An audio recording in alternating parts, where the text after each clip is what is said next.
of the throw, and kake is the finish of the throw. We will be doing the first two, kazushi and tsukuri.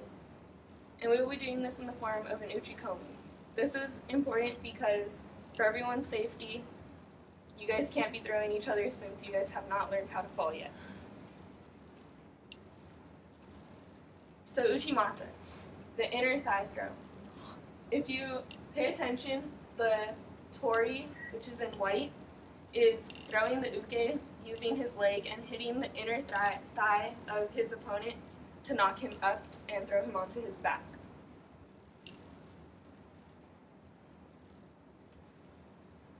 In this video, Sensei Samson is throwing his uke, and if you can imagine for the guys, if you do this improperly, it can go right up the middle and be very painful.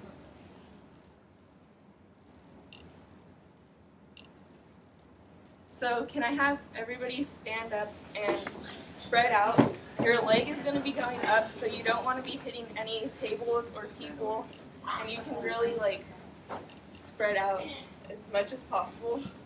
So I'm going to first do the air uchikomi, and then I'm going to go through the steps. So it looks like this. Okay, and we're going to start with step one, which is the home position. So your feet are going to be about shoulder width apart, and we're going to do a right side throw. So your right foot is slightly in front of your left foot. Your left hand is holding onto the sleeve, and your right hand is holding onto the lapel. And then step two, it's a cross step, and you're going to pull. So this is the kazushi, and you're pulling your opponent over you while you're coming underneath your opponent.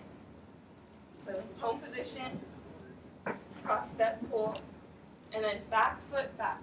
So this point is in a clinic with Marty Malloy. She says that the back foot back is the most important step because it gets your leg underneath your hip and also helps you rotate so that you're not under-rotating and hitting right in the middle. And then the fourth step is snap. So you're going to turn and face the other direction now, and your back is going to go down, and you're going to punch the ground and let your leg come up. So it looks like this.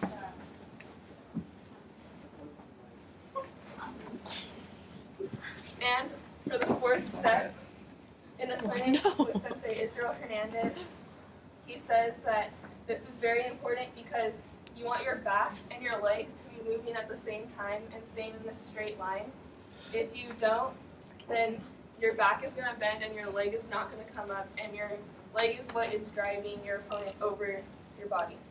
So we're going to do that one more time with all the steps in one. So step one, home position. Step two, cross step, pull. Step three, back foot back. And step four, snap. Good. Okay, so now everybody can have a seat.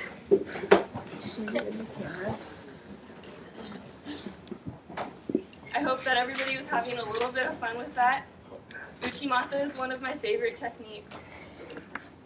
With just the right timing, it is pretty easy to do, and in the video you can see that he just kind of flies over, and it gets your opponent's feet in the air. So remember, step one, home position. Step two, cross step, pull. Step three, back foot back. And four, snap. Now that you know how to do an air uchikomi for uchimata, I hope that everybody has a little bit of a better understanding of what judo is, and will potentially try judo one day.